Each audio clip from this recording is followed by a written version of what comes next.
Assalamualaikum fans drama Korea. Pada kesempatan kali ini aku kembali akan membahas tentang soal P3K kompetensi bidang analis laboratorium part 3. Nah, buat teman-teman yang belum lihat part sebelumnya, teman-teman bisa lihat deskripsi atau masuk ke YouTube aku. Untuk mempersingkat waktu, seperti biasa kita langsung mulai aja ya.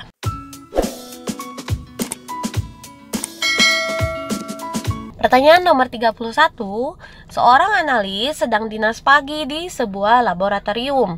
Menerima pasien seorang ibu hamil berumur 24 tahun dengan riwayat mempunyai penyakit liver. Dokter meminta pemeriksaan fungsi liver. Parameter apakah yang biasa digunakan untuk mendiagnosis penyakit liver? A. Trigliserid, B. Kolesterol, C. Uric acid, D. SGOT, SGPT, E. Ureum.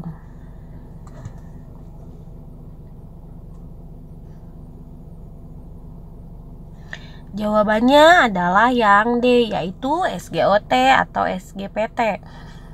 Pertanyaan nomor 32. Seorang analis sedang dinas pagi di sebuah laboratorium, menerima pasien seorang laki-laki berumur 54 tahun dengan keluhan lemah, letih, lesu, makan banyak, perut buncit, dan anemia. Dokter memberi surat pengantar untuk pemeriksaan tinja untuk kemungkinan ditemukannya telur cacing. Kemudian dibuat preparat langsung dan diperiksa di bawah mikroskop. Reagen apa yang digunakan untuk pemeriksaan sampel tinja tersebut? A. HCl 0,1N, B. Alkohol 76%, C. Eosin, D. Sublimat, E. KOH 10%.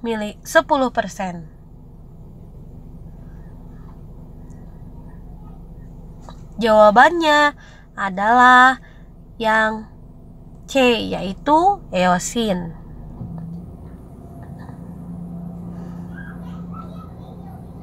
Pertanyaan nomor 33. Seorang analis sedang dinas pagi di sebuah laboratorium menerima pasien seorang laki-laki berumur 54 tahun dengan keluhan badan menggigil, panas dingin.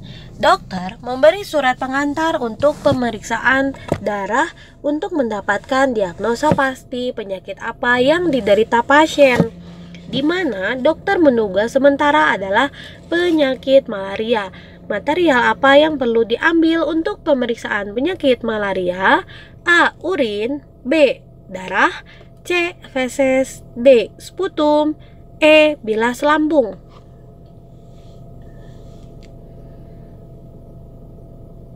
Jawabannya adalah yang B ya, darah. Nomor 34. Seorang analis sedang dinas pagi di sebuah laboratorium, menerima pasien seorang wanita berumur 54 tahun dengan keluhan keputihan. Dokter memberi surat pengantar supaya pemeriksa sekret vagina untuk mendapatkan penyebab pasti penyakit apa yang diderita pasien. Dugaan sementara penyebab keputihan adalah parasit atau protozoa. Apa nama protozoa penyebab penyakit keputihan tersebut? A. Giardia lambia, B. Entamoeba coli, C. Entamoeba histolytica, D. Trichomonas vaginalis, E. Embadmonas vaginalis.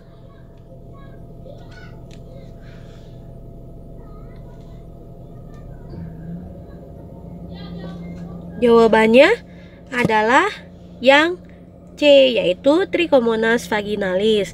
Meskipun ini semua bisa menyebabkan keputihan, tapi cluenya di mana? Cluenya adalah kita lihat dia kan yang ditanya nama protozoa, nama parasit ya. Gitu. Jadi yang jelas di sini nama parasit yang mana? Yang Trichomonas vaginalis. Kita masuk ke pertanyaan selanjutnya ya. Nomor 35. Seorang analis sedang dinas pagi di sebuah laboratorium, menerima pasien seorang pria berumur 54 tahun dengan kaki kiri membesar dari pangkal paha sampai tumit. Dokter memberi surat pengantar supaya periksa sampel darah untuk mendapatkan penyebab pasti penyakit apa yang diderita pasien. Apa nama protozoa penyebab penyakit kaki gajah tersebut? A. Trypanosoma gambin, B. Wuchereria bancrofti, C. Leishmania donovani, D. Trichomonas hominis, E. Dipilobotrium latum.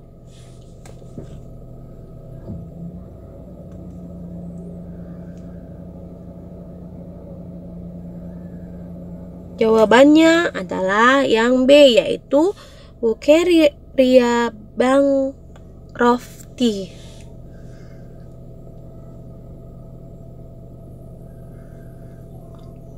Pertanyaan nomor 36. Seorang ibu datang di laboratorium mikrobiologi dengan membawa surat pengantar dari dokter yang praktek swasta. Dokter tersebut minta supaya diperiksa sekret vaginanya apakah kuman GO. Keluhan pasien tersebut kalau kencing panas, keluar keputihan, dan dokter minta diperiksa dengan preparat langsung, tidak usah dilakukan kultur atau biakan. Pewarnaan apakah yang paling cocok untuk preparat dari sekret vagina tersebut? A. Cat Zell-Nelson, B. Cat Loeffler, C. Cat Neisser, D. Cat Bury, E. Cat Gram.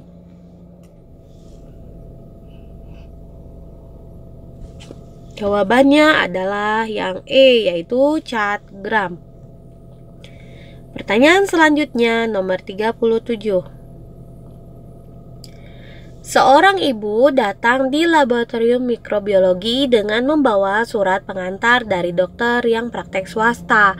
Dokter tersebut minta supaya diperiksa sekret vaginanya. Keluhan pasien tersebut kalau kencing panas, keluar keputihan dan gatal di sekitar alat kelamin. Sekretnya seperti susu pecah. Dokter minta diperiksa dengan preparat langsung, tidak usah dilakukan kultur atau biakan. Apakah kemungkinan penyebab penyakit yang diderita seorang ibu tersebut? A. Virus, B. Kuman, C. Parasit, D. Jamur, E. Serangga.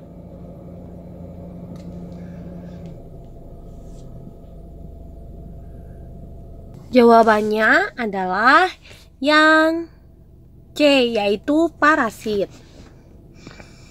Pertanyaan selanjutnya. Seorang laki-laki datang di laboratorium mikrobiologi dengan membawa surat pengantar dari dokter yang praktek swasta. Keluhan pasien adalah batuk sudah lebih dari 3 minggu, kalau makan keluar keringat dingin, berat badan menurun, batuk dengan dahak banyak kadang-kadang disertai dengan darah. Dokter meminta supaya diperiksa BTA selama 3 hari berturut-turut, saat sewaktu dan pagi sewaktu.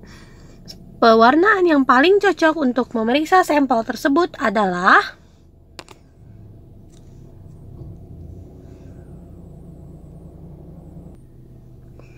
A.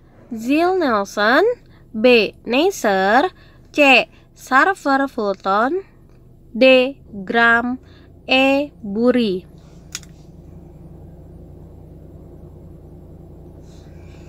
Jawabannya adalah yang A, yaitu Zell-Nelson.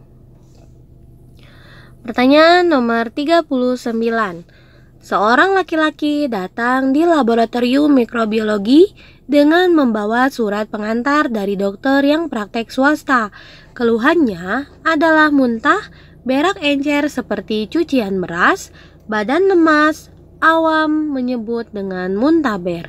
Selain dokter minta supaya pasien dirawat di rumah sakit, juga minta supaya diperiksa laboratorium untuk memastikan diagnosa sakitnya. Kuman penyebab dari penyakit muntaber adalah A. Mycobacterium tuberculosis, B. Corynebacterium diphtheria, C. Escherichia coli, D. Clostridium tetani, E. Vibrio cholera.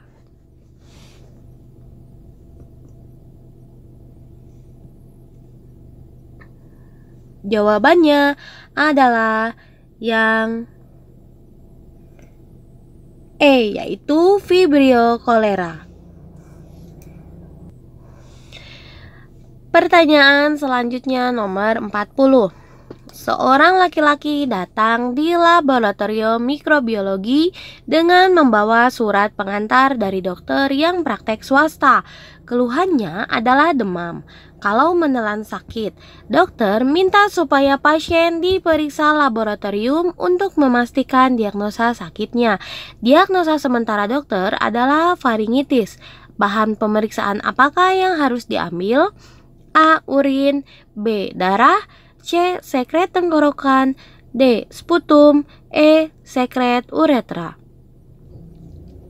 Jawabannya gampang ya ini, yaitu C. Sekret tenggorok. Nah, mungkin cukup sekian dulu untuk pertemuan kita kali ini. Jangan lupa klik subscribe dan tekan loncengnya supaya teman-teman gak ketinggalan dengan video-video terbaru dari aku. Mohon maaf apabila banyak kesalahan. Terima kasih. Assalamualaikum.